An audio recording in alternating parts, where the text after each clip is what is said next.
Welcome to Celebrity Investing, your go-to source for insights, tips, and updates on navigating the exciting landscape of personal and global finance. Please like, share, and subscribe for more exclusive content. Now that we've covered the foundations of picking winning stocks, it's time to dive into practical strategies and tools you can use. Key financial ratios and metrics to evaluate. While financial statements give you raw data, financial ratios help you make sense of that data. They allow you to compare a company's performance against its past, its competitors, and industry averages. Here are some of the most common metrics investors use. P/E ratio, price to earnings ratio. This divides a company's share price by its earnings per share. It tells you how much investors are willing to pay for each dollar of earnings. A high P/E might suggest investors expect high future growth, but it could also mean the stock is overvalued. EPS, earnings per share. This is a company's profit divided by the number of outstanding shares. A rising EPS often signals a healthy, growing company. Debt to equity ratio. This compares a company's total liabilities to its shareholder equity. A lower ratio generally indicates less risk, showing the company relies less on borrowing to fund its operations. ROE, return on equity. This measures how much profit a company generates for each dollar of shareholder equity. A higher ROE usually means the company is efficient at using shareholder money to create profit. Dividend yield. If a company pays dividends, this ratio shows the annual dividend payment per share as a percentage of the share price. It indicates the return on investment from dividends alone. These ratios are powerful tools. They help you quickly assess a company's financial health, valuation, and operational efficiency. However, it is always best to use them in context, comparing them to industry peers or the company's own historical performance. Qualitative factors. Leadership, competitive moats, and industry trends. Numbers tell a big part of the story, but they do not tell the whole story. Successful investing also involves evaluating qualitative factors.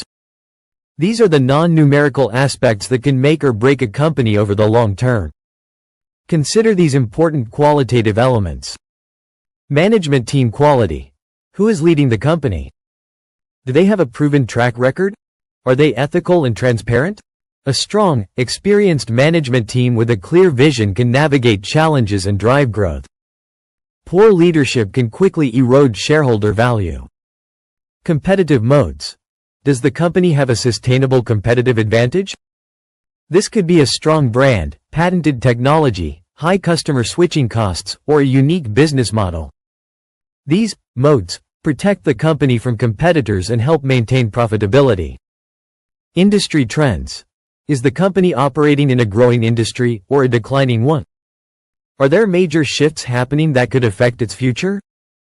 Understanding the broader industry landscape helps you gauge a company's long-term potential. Brand strength and innovation. Does the company have a strong, recognizable brand? Is it innovative and able to adapt to changing markets?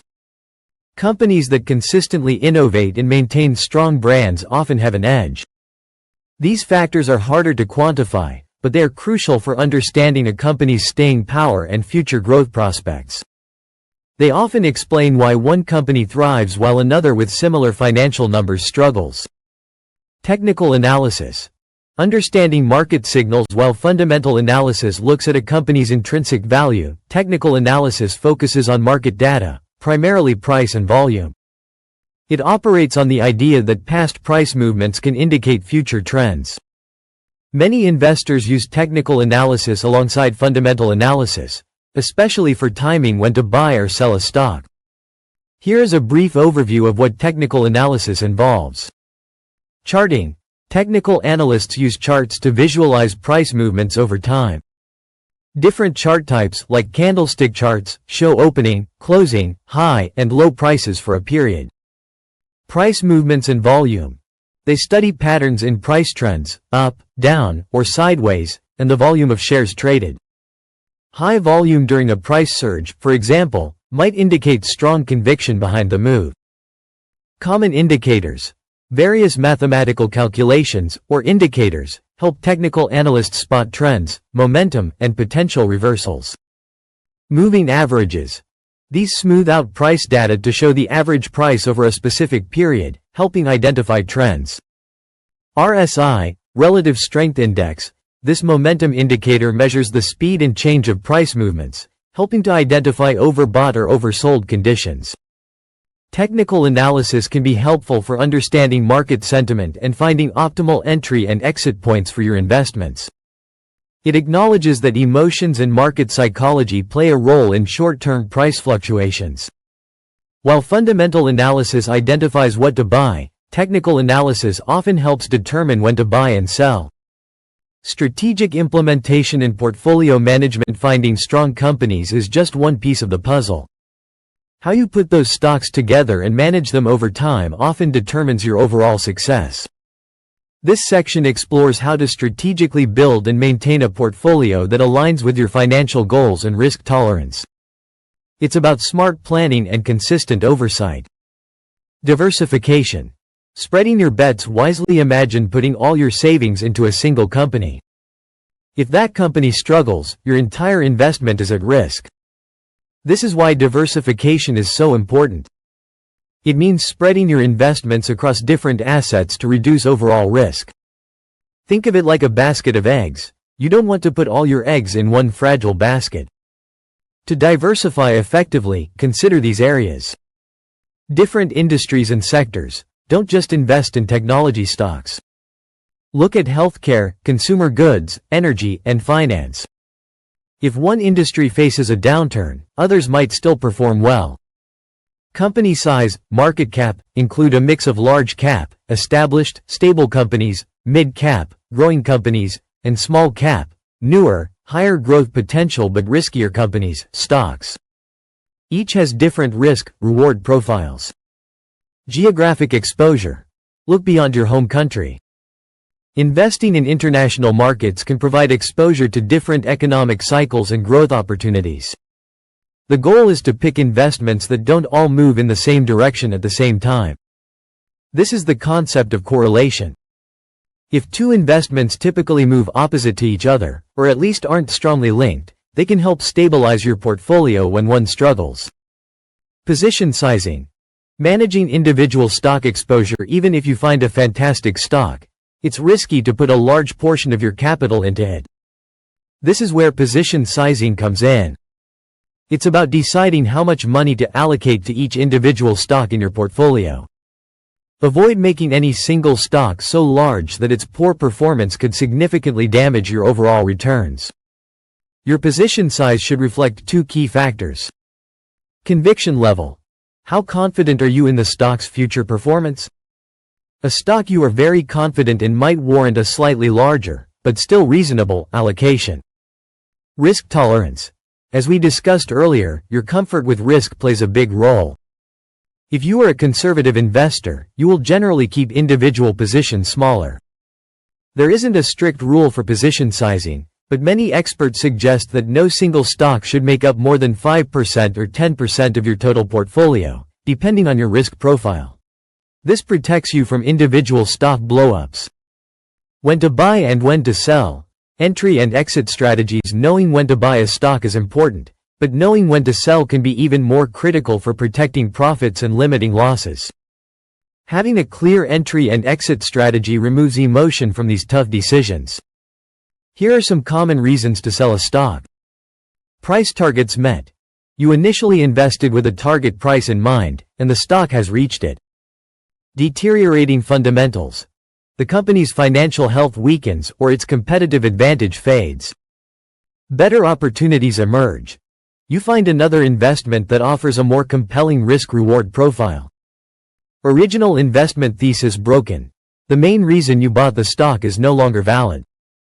For example, a company's innovative product fails, or new regulations kill its business model.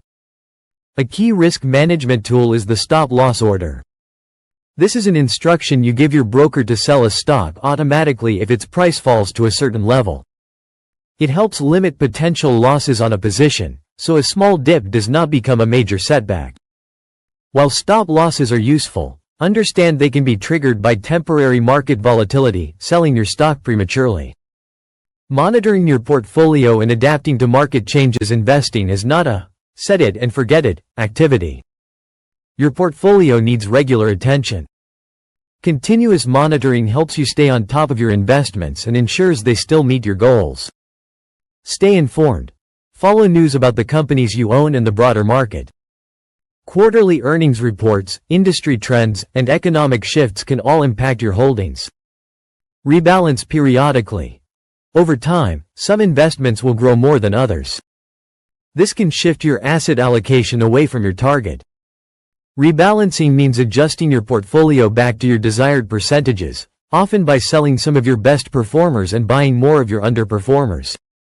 How often you rebalance depends on your strategy, but once or twice a year is common. Adapt to changes. The market is dynamic, and your financial situation might change too. Be prepared to adjust your strategy if your goals evolve, your risk tolerance shifts, or the overall economic outlook changes. Flexibility is key to long-term success. Picking winning stocks is not about finding a magic bullet. It's a journey built on understanding your own financial situation, digging deep into company financials and qualitative factors, and managing your investments smartly. The market rewards those who are patient, disciplined, and committed to continuous learning. Start small, focus on what you understand, and remember that consistent effort beats speculation every time. If you ever feel uncertain, seeking guidance from a financial professional can provide valuable clarity and direction as you build your portfolio. I removed numbers, bullets, and asterisks, added periods where needed, replaced conclusion with the text as requested, and ensured your script now reads smoothly as a video script.